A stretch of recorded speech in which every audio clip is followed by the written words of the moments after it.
Supremacy is a pretty easy song to figure out how to play.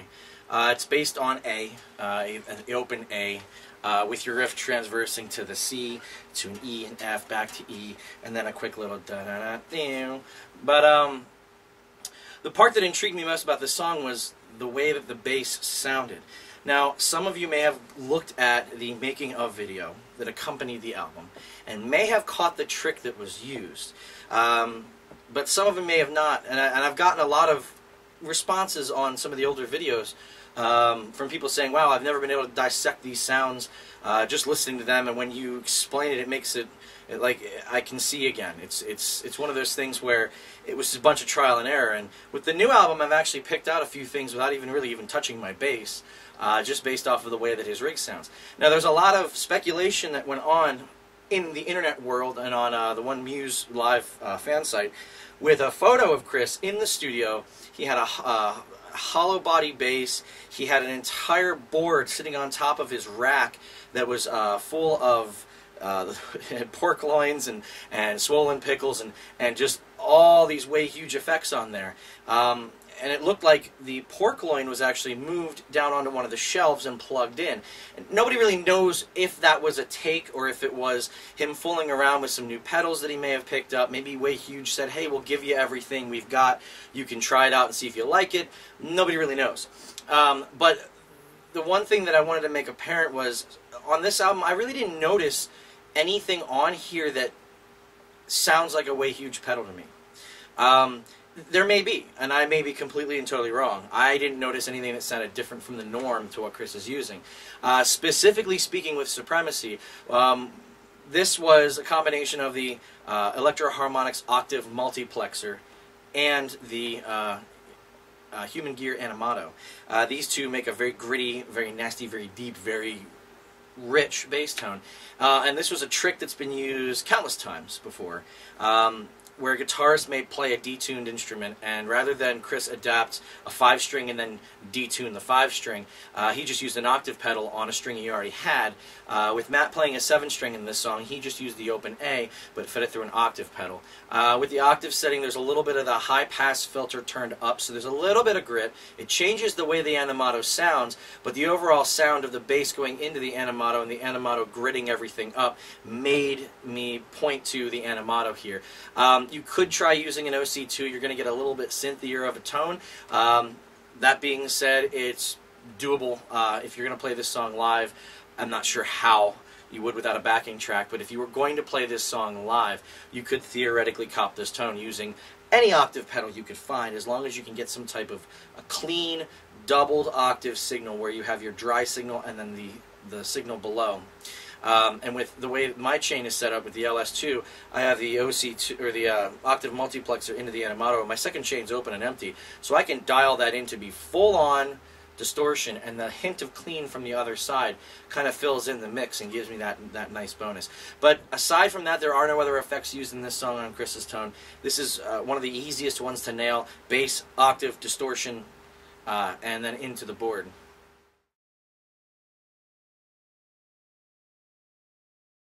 So this next song, I'm not going to lie, you can't play it on bass.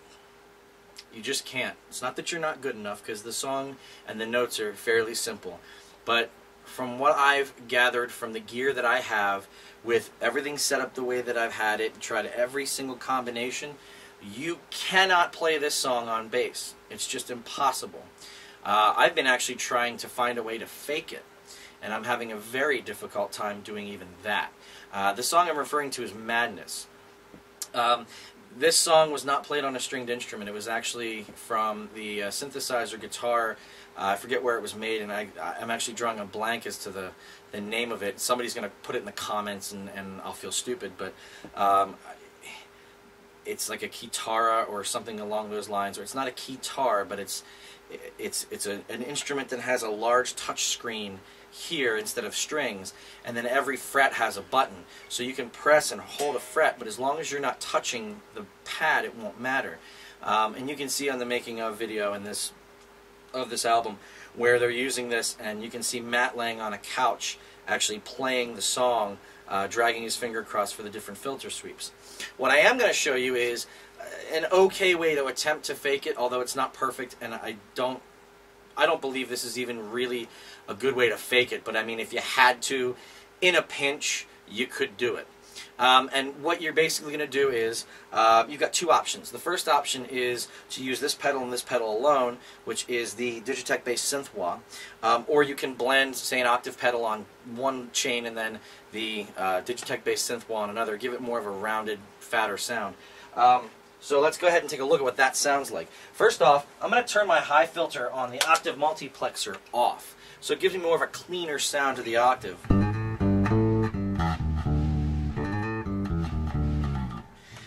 Now, with the bass synth wah, you get artifacts, because nothing's ever perfect. Now, I'm using a very hot active bass. If you're using a passive bass, say like a Fender Jazz bass that's passive, or another type of passive bass that you happen to have, or even some active basses may track a little bit better, but for this type of thing, my Padula doesn't do it well, but I haven't found a bass that does do it well. The issue is that you can't play this song like a normal song, where you're fretting a note and plucking the string to make the sound. The problem with it is that once you do those, you do in fact fret the note and pluck it, every pluck is going to activate it, and I can't get the pedal to activate a new filter sweep every pluck. So I've had to kind of fake it. So the original riff for this song, with the pedal off, is on fret 6 and fret 8 on the E and the D strings. So you start out on the 8th fret.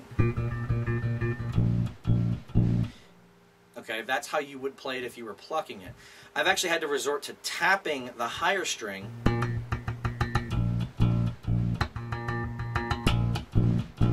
And then when you add the filter sweep into it, you can kind of get there, but it's nowhere close. Let me reiterate this. It's nowhere close. It's not the sound. I thought it may be the sound, but it is impossible to play this cleanly. But you can fake it if you needed to.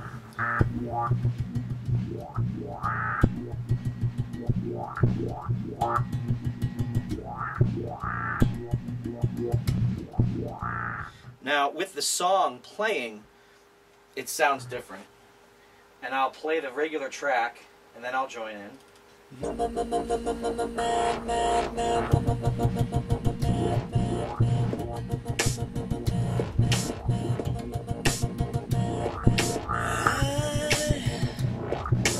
I can't get these memories out of my mind, and some kind of madness has started to evolve.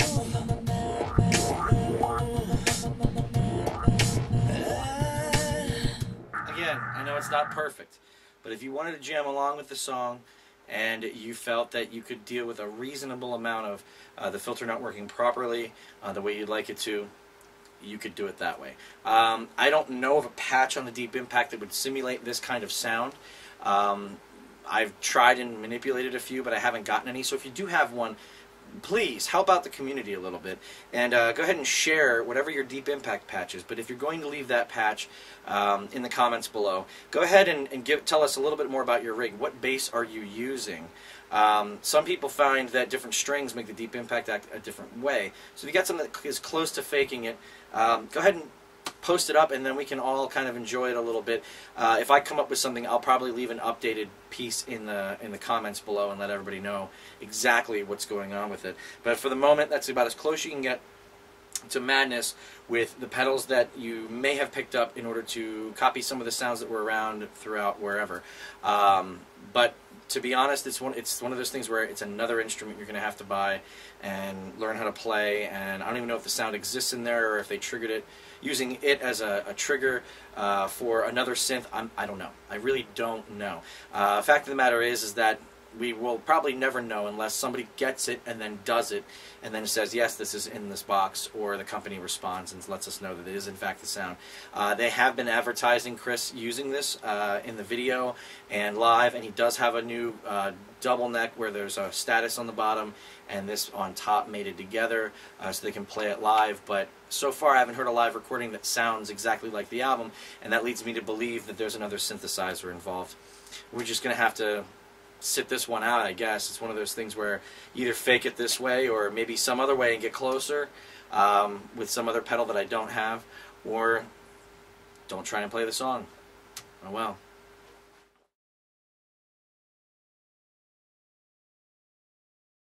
And this next song off of the Second Law is one of those songs that is, I think everybody grabbed their bass and started learning how to play it as soon as they heard this album.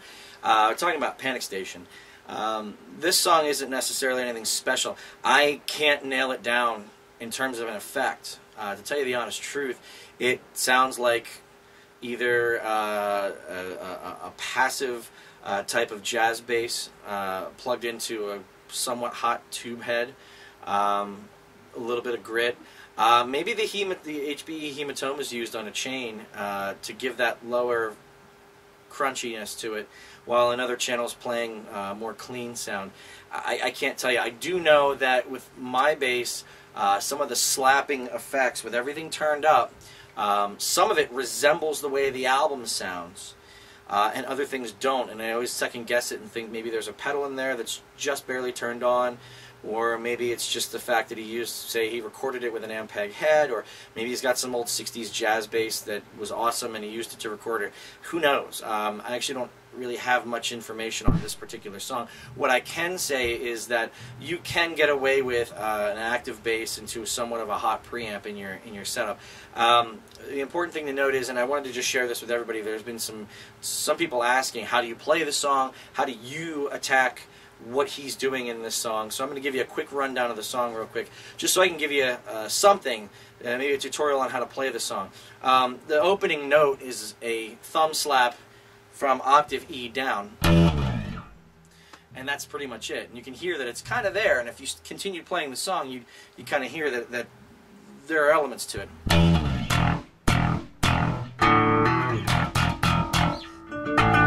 Now I can't really play the song very well. I haven't learned or figured it out yet.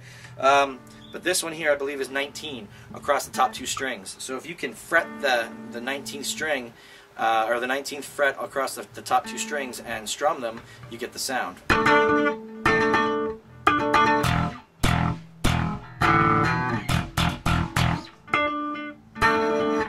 And I'm not perfect, so it'll have to do. But that's pretty much the idea. The first slide is 7 to 9. And then in between where it's the A, it's 13 to 12. That's it. So you can enjoy playing along with that song and just figuring out the regular riff. The other part in the chorus is very easy. He's playing octaves and he's just walking up to different positions on the board.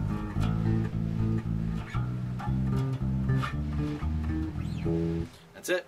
So that's Panic Station in a nutshell. If your bass is too clean for this and you've got a subtle overdrive, something that adds a little bit of warmth, a lot of clacking and clanking, maybe brand new strings, it'll definitely help you to copy this sound. But for the most part, it's just a standard bass into some type of amp recorded, and it's just some slap technique.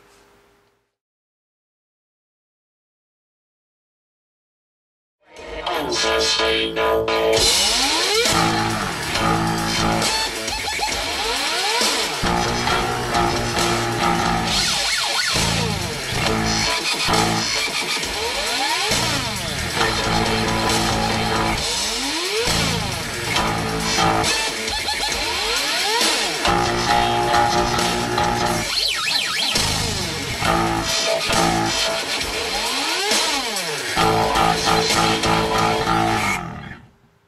And that's Unsustainable. As far as I can make out, there's probably more to this song that isn't played on a bass.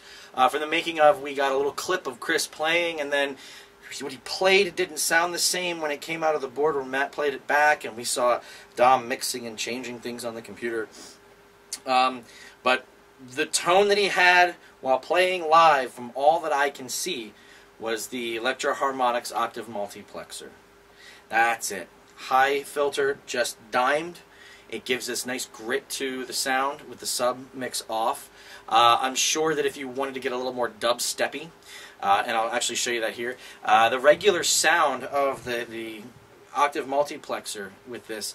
Now I have clean bled through. It may not have actually clean in it, but I haven't changed the LS2 around to show, but you get the basic gist of things. So just the octave multiplexer, set up with the high filter all the way up and the sub switch off, basically 90% blended so that you get a lot of octave and just a little bit of clean through it. It sounds like this.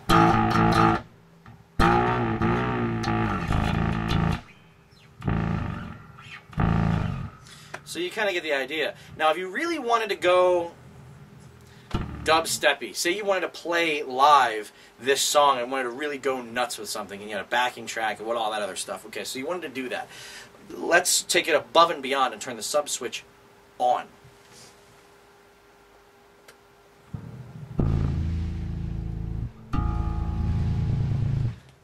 With the sub switch set at about 2 o'clock, you get a lot deeper of a note but less grit.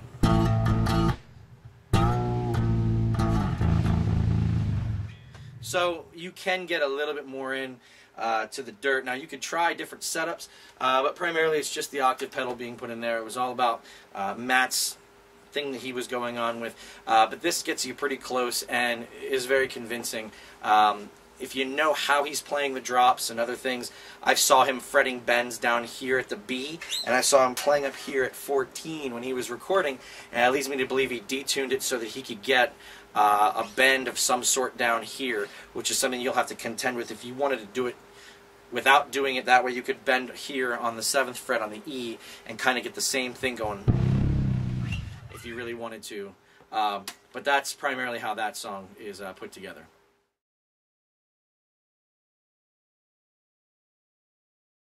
I've had a lot of requests for this next song.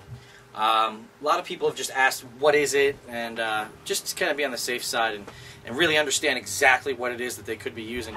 I know a lot of people, if you figured this out already, and maybe think this is just me filling up the the video here, but I have had people ask, how do you get the sound for Stockholm Syndrome? And it's fairly simple. It's just a big muff. I'll give you an example here.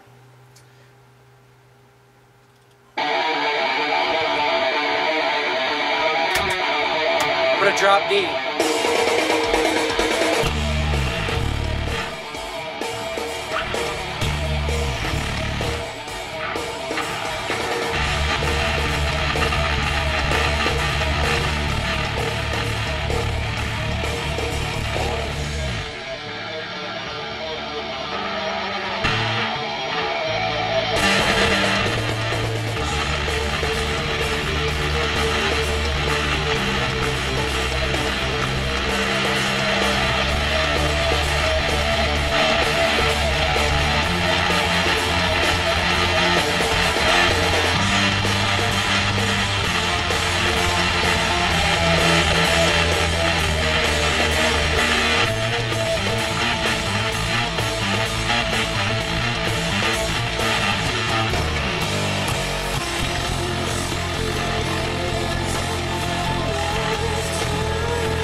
Over the course of doing these videos, I've had a lot of questions asked of how do I do this, or how do I do that, or how can I make this? And I actually branched out and did all the pedal reviews for everything that's listed here, so you can hear the pedal in its natural state, so you can make a better informed decision about what you're buying and what you expect it to do. I know that when I was new to effects, I saw a shiny box and I thought, well, that's the magic, and sometimes it really isn't. So I decided to address a few questions that have come up in the past from various people. I don't think I'm going to name anybody by names here, but I'm just going to go over some of the basics that people have asked before. The first question that I've received is, how am I recording this? What input am I using? What's my source recording? And to be honest, it's just my camcorder. I'm using a Sony HDR SR5 Handycam. It's a 40 gigabyte hard drive recorder, has a synthesized Dolby Digital 5.1 surround sound microphone system into it. It does shoot with stereo volume. It's got a Carl Zeiss lens and a touch screen, and it does all right. I think that the pictures that it produces are a little too noisy and obscure because it doesn't shoot very well in low light, although the audio is pretty good, I have to admit. One of the things that's really helping me out in this whole recording process is the fact that I'm in our underground studio here. It's not really underground, I'm just calling it underground, but in our little studio here. I mean, you can see the panels on the walls. These things are handmade by us. Some of them are crooked, some of them aren't as good. It was our first attempt. But they're full of rock wool, about 4 inches or 3 inches of rock wool. And they're wood, and they're covered with cloth, and we've got them spaced out all along the way. Each wall here has 3 panels and the corner trap you see behind the amp. We've also got one in the upper corner there, and the entire ceiling is nothing but Auralex foam, and the back wall has 3 large panels on it, so we're pretty covered for sound reflection and deflection. We get a real honest note or an honest sound out of something in this room. It's not perfect, but it's good enough. The next question that I've had a lot of is, what is the cheaper alternative to the Human Gear Animato? There isn't one, really. I mean, there are some people that compare this to some other pedals and say, oh, it's just this pedal, but it's voiced slightly different. Well, that's kind of the point. Some people say that this is based off the Rat. We have the instruction booklet and some of the information that came from Human Gear in Japan, but I've never gotten an actual translation, and we all know that when the Japanese try and translate into American or English, we get really funky sounding stuff that doesn't make any sense. Somebody actually did do one of the brochures, and turned out it was an advertisement for the pedal, and it said something about sounding tiger-like or something, and it was promoted for guitar players. But there isn't really a replacement for it. If you are on a super budget, where you have no money at all to spend on a pedal and you kind of want this aggressive nature, you have 2 options to kind of get there. For anybody that's trying to copy the Muse tone, specifically the Animato Muff Mix and things like Hysteria and whatever, I did a review, and I should post the review link down in the description of this video of the Italian clone that is available. You can find it on eBay. It's not eBay.com, it's the Italian version of eBay. You can't read anything on the site. You need to use a translator like Babylon to understand what's going on. But the guy's really nice. He did ship me one all the way from Italy to here. Now, I'm going to point something out here, and I apologize to this guy because he's doing everything that he possibly can to satisfy a need in the community. But the pedal is not an Animato clone. It kind of sounds like an Animato Muff blend. You get some of both pedals mixed in, and you have to dime every knob, and the switch has to be turned a certain way. So the controls aren't the same, and you can see that if you watch the review, you'll get the sound, you get to hear the different sounds that those pedals make, and you get an understanding of what I'm talking about. The other option that most people have that they try to use is the Rat. And a lot of people say, well, I need an LM308 chipped Rat, or what is it, 308LM, or whatever the chip's name is, and I need this vintage Rat, it's going to have this sound to it, and it really does. I mean, you can copy an Animato tone with a Rat and convince 90% of the people out there. Anybody that knows or owns an Animato, which, you know, there's like 400 of us out there in the world, we're going to know the difference, but let's be honest. If you're just trying to do it on the cheap, and you kind of want to get the same attitude out of it, that's going to be your best bet. I will say this. When you plug the Animato into something else other than these Marshall amps, it doesn't sound the same as it does when it's plugged into these Marshall amps. It is a mixture of all of this stuff that makes up what that sound was. And I think that's the reason why the sounds are so convincing. And it's something that I've actually started to learn a little bit more about as we've progressed even further. plugging these pedals into a different amplifier with a different bass isn't going to make the sound, and sometimes it's not about this specific box. So if you've got your own bass setup, say you've got an Ampeg SVT, and you've got your Ampeg 410s or 15s, and you get a Rat, you'll get close. You will get absolutely close. And you don't have to be exactly the same. It just happens that I have some of the pedals that he uses, and I put them in the configuration to shoot these videos after listening to and going over some things. And I'll probably end up doing a couple different videos on some other pedals, and you'll get a chance to see what they really actually sound like in context with my equipment, but may sound differently with your equipment. And that just might be the case. But you can try using a Rat, and it should work close. The Italian Clone will get you kind of there. Now, there was another pedal. It was the Hardwire Tube Overdrive. It's odd. I know that Hardwire pedal it's the green one, and it's a Tube Overdrive. It kinda sounds like it. It's not exact, but it's close. So that gives you an option of another pedal. So thanks for watching Muse Bass Tones Volume 4, and until next time, take it easy.